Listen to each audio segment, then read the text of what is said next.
Hello friends, I am Rakhi Singh. Study with Rakhi Singh में आपका स्वागत है। जैसा कि हम टॉपिक पढ़ रहे थे संधि के बारे में, और संधि में हमने स्वर संधि पढ़ लिया था। स्वर संधि के बाद आता है हमारा व्यंजन संधि। अब हम व्यंजन संधि को डिटेल से पढ़ेंगे, और व्यंजन संधि को हम एक नए तरीके से पढ़ेंगे कि उसमें नियम तो पढ़ेंगे, पर यदि हमें नियम समझ में नहीं आते हैं तब भी हम उसका संधि विच्छेद कर सकते हैं और हम उसकी संधि को पहचान सकते हैं। जो भी स्टूडेंट आज न्यू ज्वाइन हुआ है वह डिस्क्रिप्शन में लिंक दी गई है, वहां से जाके आप स्वर संधि का पूरा वीडियो देख सकते हैं। आज हम स्टार्ट कर रहे हैं व्यंजन संधि। जैसा कि संधि का नियम बताया गया था कि संधि हमारी किस तरीके से होती है। संधि का वही एक नियम है, प्रथम शब्द का अंतिम वर्ण और द्वितीय शब्द का प्रथम वर्ण। प्रथम शब्द का अंतिम वर्ण,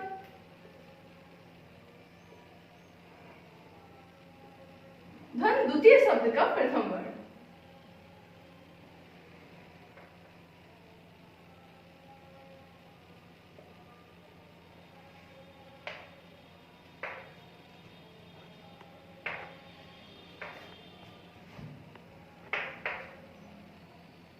द्वितीय शब्द का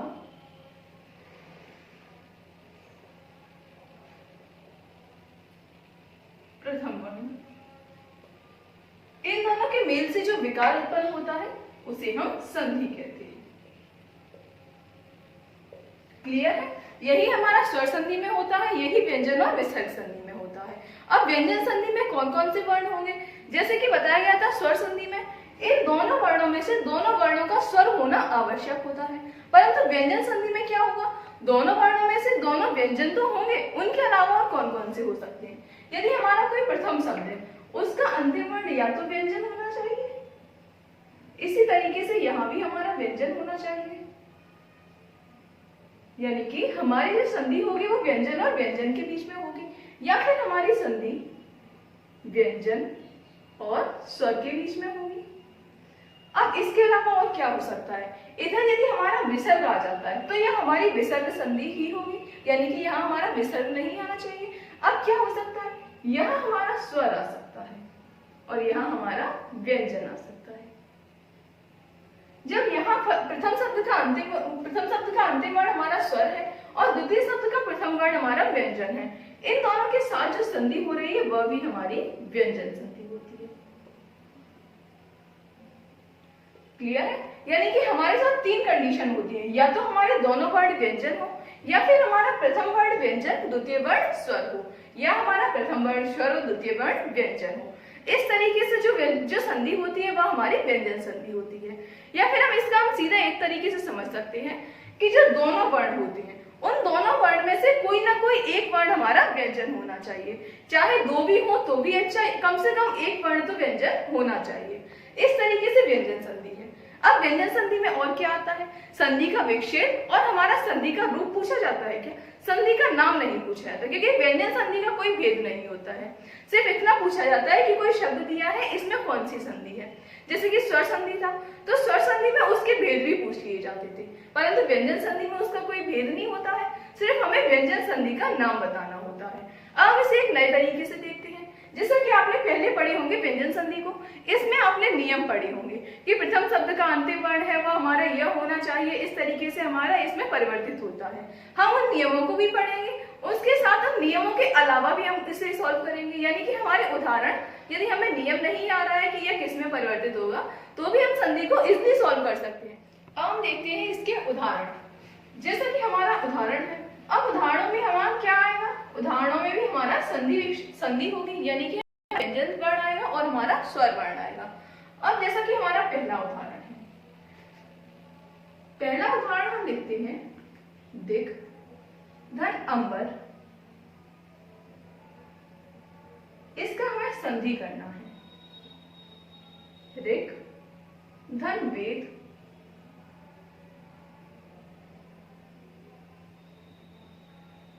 सत धन आचार। जैसा कि हमने तीन उदाहरण लिखे, दिक धन अंबर, ऋक धन वेद और सत धन आचार। अभी हमने संधि का कोई भी नियम नहीं पढ़ा है, यानी कि व्यंजन संधि का हमने कोई नियम नहीं पढ़ा है। यदि हमें ये संधि का संधि विच्छेद या फिर हमें संधि करनी आए तो हम इसे किस तरीके से करेंगे। हम देखते हैं संधि में सिर्फ सार्थक शब्द, और सार्थक शब्दों के अलावा हमें और क्या देखना है, प्रथम शब्द का अंतिम वर्ण देखना है और द्वितीय शब्द का प्रथम वर्ण देखना है। हमें नहीं पता कि संधि का नियम क्या है, हम बस इस तरीके से करेंगे कि हमारा सार्थक वर्ण ही समझ में आए और सार्थक शब्दों से हमारा ये अर्थ निकले। जैसा कि है दिक धन अंबर, यानी कि इसे हम क्या लिखेंगे संधि करके, हम दिगंबर तो नहीं लिखेंगे, हम इसे लिखेंगे दिगंबर।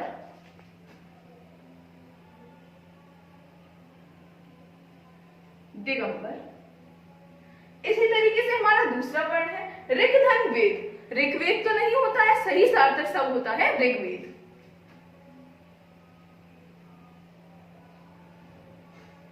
क्लियर है। हम देखते हैं तीसरा उदाहरण सतधनाचार। सदाचार सही शब्द होता है या फिर सदाचार होता है, सही सार्थक शब्द हमारा सदाचार होता है।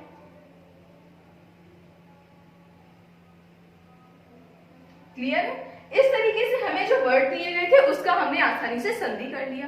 अब इसमें नियम कौन सा यूज होता है, अब इसे नियम देखते हैं। जैसा कि हमारा पहला नियम है, अब पहले नियम में हमारा आता है क, च,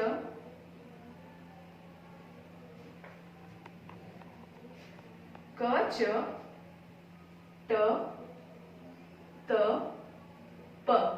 इसके बाद या तो हमारा स्वर आए, या जो स्पर्श व्यंजन पढ़ाए गए थे वर्णमाला में उसमें हमारा तीसरा वर्ग आए,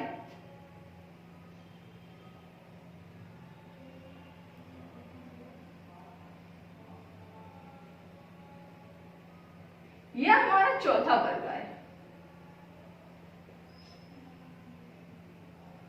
यानी कि तीसरा वर्ग क्या, यदि क का वर्ग लेते हैं हम तो क ख ग, यानी कि या तो हमारा ग आना चाहिए या हमारा घ आना चाहिए।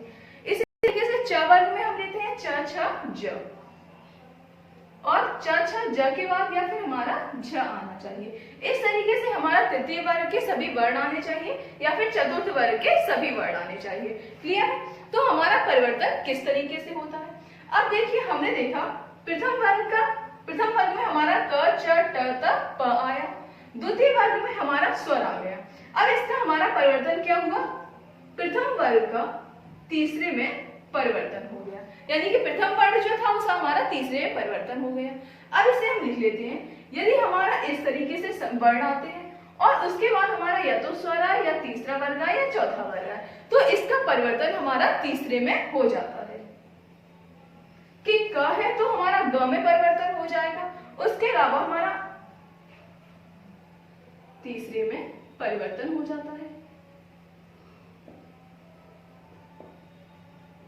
यानी कि हम याद रख सकते हैं यदि पहला वर्ण आए तो वह तीसरे में परिवर्तित होगा, क्योंकि इसमें हमारा पहला वर्ण आया तीसरे में परिवर्तित हुआ। अब हमारा संधि आ जाती है, तो संधि में यदि हमारा तीसरा वर्ण आता है तो वह हमारे पहले वर्ण में परिवर्तित हो जाता है।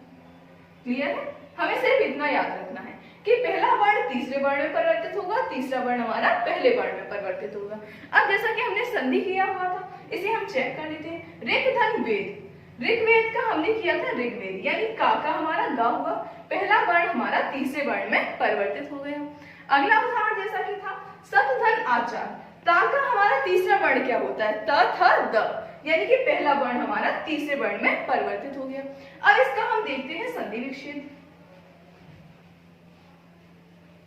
इसे आप साथ में नोट डाउन करते जाइए। जैसा कि हमारा उदाहरण है षडानन, षड्यंत्र, इसका हम संधि विच्छेद करते हैं तो क्या होगा, ये हमारा ड है, ड हमारा तीसरा वर्ण है। अब हमारा किस में परिवर्तित होगा, अब हमारा होगा प्रथम वर्ण में परिवर्तित, यानी कि हमारा संधि विच्छेद क्या होगा, एक तो सही सार्थक शब्द हमारा आनंद आ रहा है, एक हमारा सार्थक शब्द सट आ रहा है। षट माने 6, अब हमारा सार्थक शब्द सट ना होके षट हो जाएगा, सट धन आनंद, सट धन आनंद यानी कि षडानंद। पहला वर्ण तीसरे वर्ण में परिवर्तित होता है, तीसरा वर्ण पहले वर्ण में परिवर्तित होता है। अगला उदाहरण है जैसे कि षड्यंत्र, षड्यंत्र का हमारा सही सार्थक शब्द क्या होगा, एक तो सट होगा, एक यंत्र होगा, षट धन यंत्र। यानी कि हमारा पहला वर्ण तीसरे में परिवर्तित होता है और तीसरा वर्ण पहले वर्ण में परिवर्तित होता है। इस तरीके से हमने प्रथम नियम को अच्छे से पढ़ा। अब हम देखते हैं इसका दूसरा नियम। जैसा कि हम इसका दूसरा नियम पढ़ते हैं, दूसरे नियम में हमारा क्या परिवर्तन होता है? जैसा कि हमारा है क च ट त प, इसके बाद यदि हमारा न या म आता है, या तो हमारा न आएगा या हमारा म आएगा। यानी कि दूसरे नियम में क च ट त प के बाद हमारा न या म आता है तो यह वर्ण अपने पांचवें वर्ग में परिवर्तित हो जाता है, पांचवें में परिवर्तित हो जाता है। क्लियर? अब हम इसके उदाहरण देखते हैं। जैसा कि हमारा पहला उदाहरण है वाक धनमय,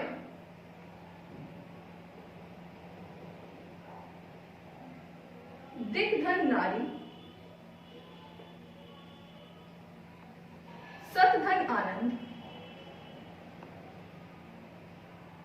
जगतधन नाथ। जगतधन नाथ जैसे कि वाग्धनमय, हम इसका संधि करते हैं। पहला कि हमने संधि का नियम अभी समझा नहीं है, परंतु हम इसका संधि करके देखते हैं कि इसका संधि किस तरीके से होता है।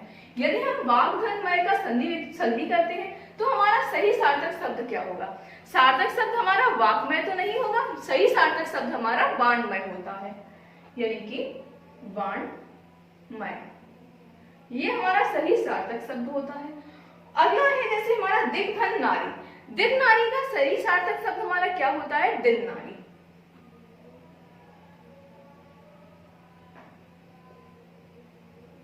क्लियर है? जैसा कि अगला उदाहरण है जगतधन नाथ। जगतधन नाथ यानी कि जगतनाथ तो हम नहीं कहते, हम कहते हैं जगन्नाथ।